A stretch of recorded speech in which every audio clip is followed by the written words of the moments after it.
welcome to the Room of Rock with Ted and I.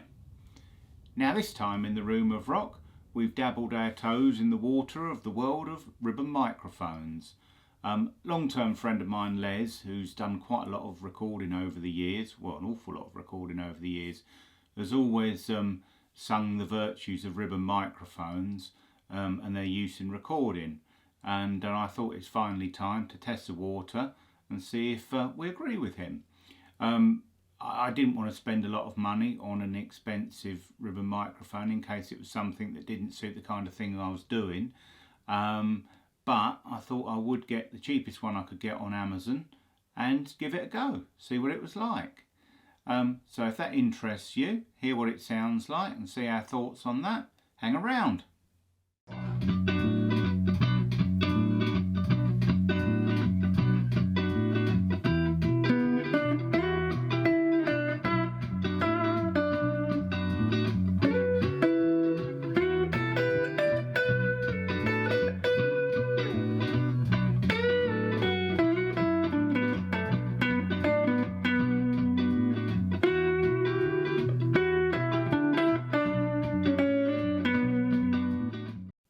Well, if you like what we do here in the Room of Rock, please think about giving us the thumbs up and maybe subscribing.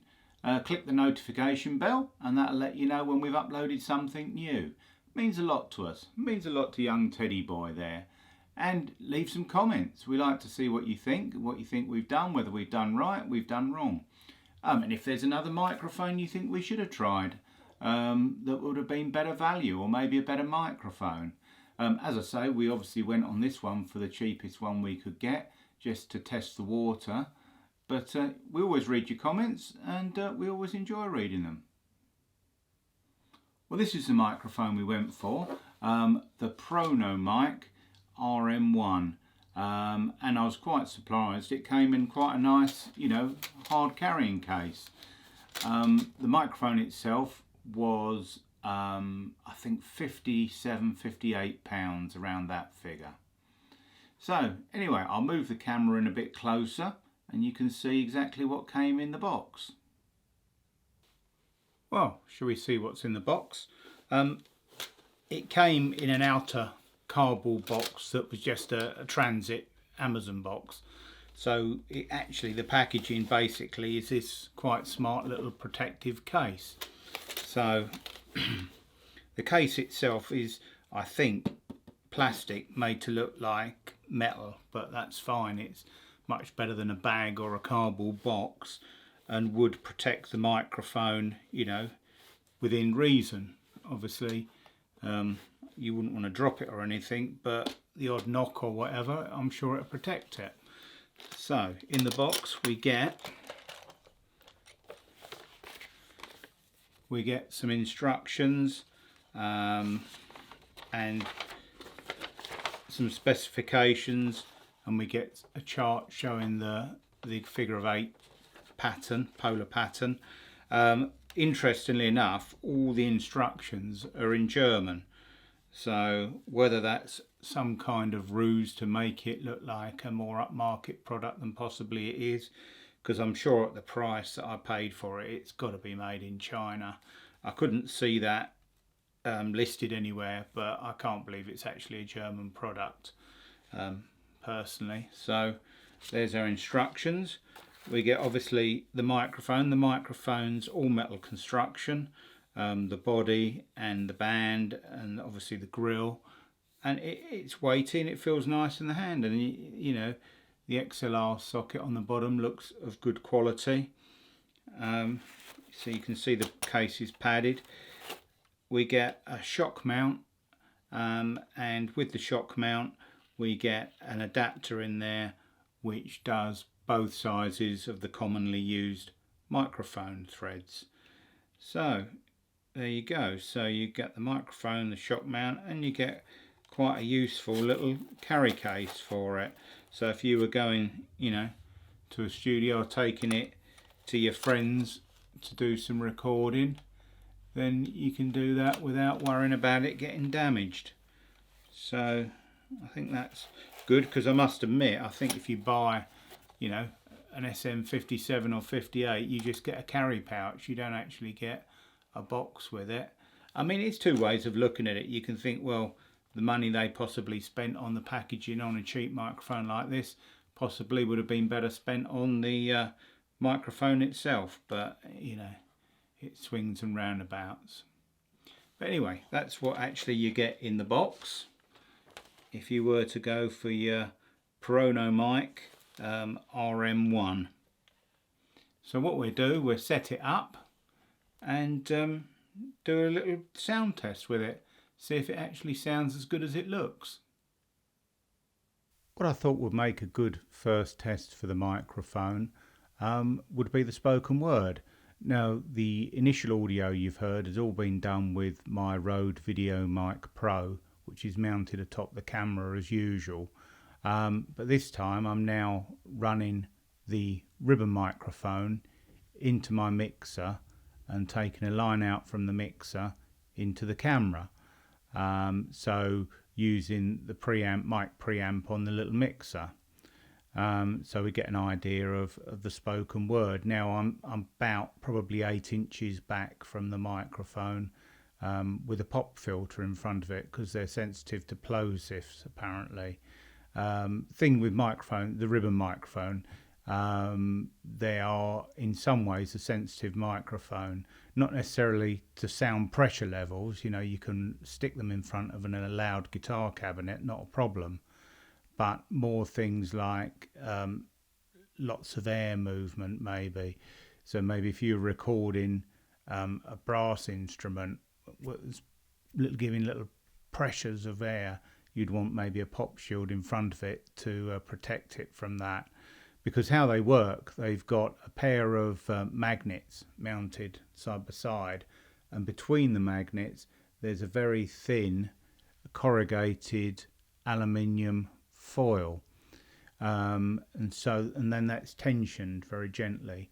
So the thing is, if you've got sound waves hitting it hard, it can stretch the aluminium, and then the microphone will be unresponsive, or it'd affect the tone of it. And then of course, if you really went mad and did something silly, you could possibly actually break the aluminium. The other thing to be aware of with them is they're sensitive to phantom power. Apparently you shouldn't put phantom power near them. Now I've heard stories of people that have got away with it, but as a general rule you want to keep phantom power away from them. So make sure when you're plugging it in or out of something that you're aware that the phantom power's off. I mean, it's always good practice to turn your phantom power off before you're unplugging and plugging anything in anyway, but it's especially important with ribbon microphones apparently. How it would affect them I don't know, but let's not try it. Let's not be one to find out, eh? So hopefully this has given you an idea of what the spoken word's like. The other thing you need to be aware of with a ribbon microphone, which can be used to its advantage or can be a disadvantage, is they pick up just as well at the front as they do at the back. So they've got what they call a figure of 8 polar pattern. So they pick up well from the front and well from the back, which if maybe you were two singers and you were facing each other singing, would work well. You could maybe sing harmony parts into the microphone and you get obviously reaction off of each other to gauge timing, etc., and pitching. But also if you're talking in a room, an ordinary room, where a cardioid microphone only picks up from the front, this will pick up from the back, so it could pick out of and maybe an out of time echo or reverb off of a back wall if you were in a big hall or something. So possibly it's not the kind of thing you'd want to do vocals in a big hall, in case you got some kind of out of time reverberation. But if you're putting it in front of a guitar amplifier, where obviously the guitar amplifier is going to be loud as a source, then you'll have the preamp gain turned down sufficiently possibly that it wouldn't be sensitive enough at the back to be picking up anything of room noise. because the amplifier is going to be comparatively loud. But maybe if you're recording something quiet, maybe like a violin or something in a room, the room would possibly need to be a lot better treated and dampened than it would with an ordinary cardioid microphone, whether that's a condenser or whether that's a dynamic. It would pick up less of the room than this is likely to do. But just a thought. So hopefully that's given us an idea of what the microphone sounds like on the spoken word compared to the shotgun microphone that I normally use. I thought I'd try a bit of acoustic strumming, mic'd up about 12 inches away from the 12th fret.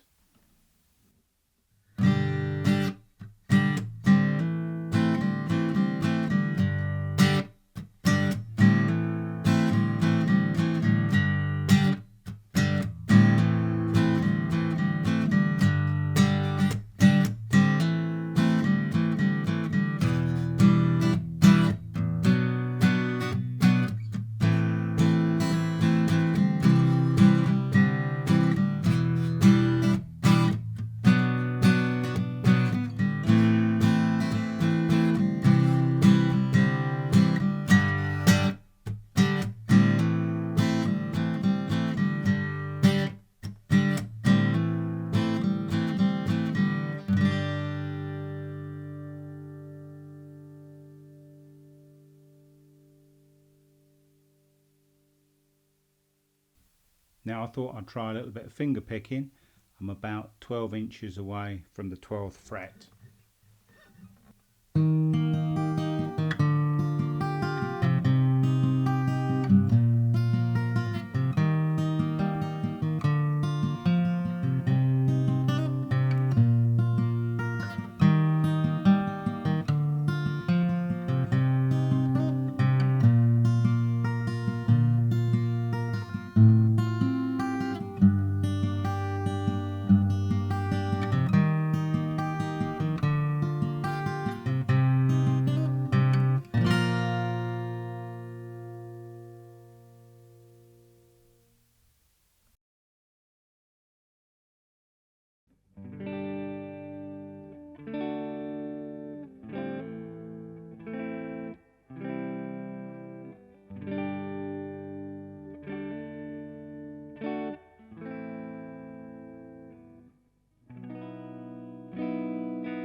Well, what do I think? I've now had time to listen back to the various sound clips.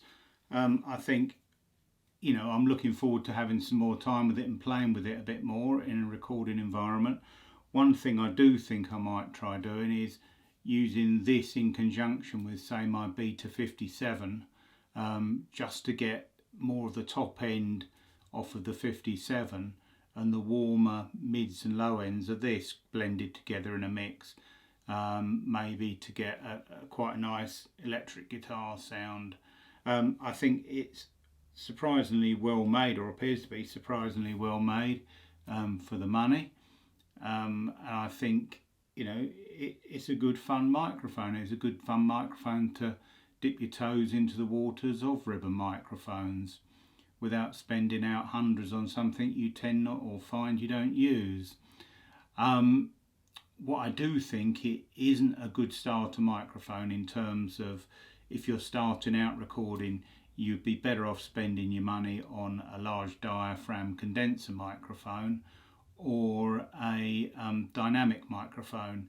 You know, there's plenty of cheap ones of both kinds of microphones out there now, and I think they'd be more versatile. You'd get a better representation across various things.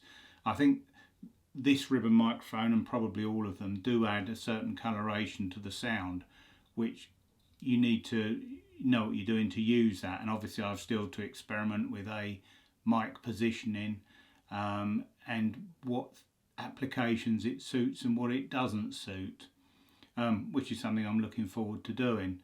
One thing I'd say is, unless you've got a mixer or a microphone preamp, this won't work direct with your camera. I mean, I was doing it because I was inputting this into my microphone preamp on my mixer, boosting the signal, and then that going into the camera. So it won't just plug into the camera and work. So just beware of that. It'll work obviously on an audio interface if you're doing multi-track recording. It'll work on one of the various digital Porta Studio type devices. But you can't plug it direct into your camera and get it to work. You need some kind of preamp there before. One other thing I'd point out with these, they're very gain hungry, meaning you need a fairly decent microphone preamp because you're going to be running it fairly wide open to get a good signal level. For example, when I played around with this on the mixer, I was running it about 80% of the maximum gain on the trim pot. Now that's fine, but you might find if you haven't got a fairly good microphone preamp, it starts to introduce a lot of background hiss then. So that's something to be aware of, because I did have a play with this in initial testing and then went back to a dynamic microphone, a Shure PG58, and that was a lot more powerful, its output, so I had to then bring the gain down for a like volume compared to this. But just things to be aware of.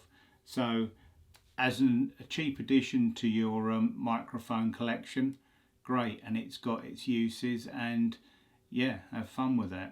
But as a starter microphone or your first microphone, no, go with something like a dynamic or a large diaphragm condenser. I think they'll be more versatile and you'll get more use out of them. Well, I hope the video's proved interesting to you. You might now think a ribbon microphone's definitely not for you, or you might think it's something you'd like to add to your microphone collection. Either way, the video served its purpose. Currently, as we record this, we're in fairly strange times. Ted and I are in the middle of lockdown. As Ted says, don't think of it as lockdown, think of it as rockdown. So if you're a musician or an aspiring musician, maybe now's the time where you get a chance to hone your skills and improve your playing or your singing or whatever. There's plenty of online tutorials on YouTube, so there's good resources out there. So it's time, we've got time on our hands, because even if you're working, you know, you can't go out at the weekends and evenings, so you've still got more time on your hands than you'd normally have. So, time to dig your instrument out, dust it off and get practicing. Anyway, we'll see you again soon in the Room of Rock with Ted and I.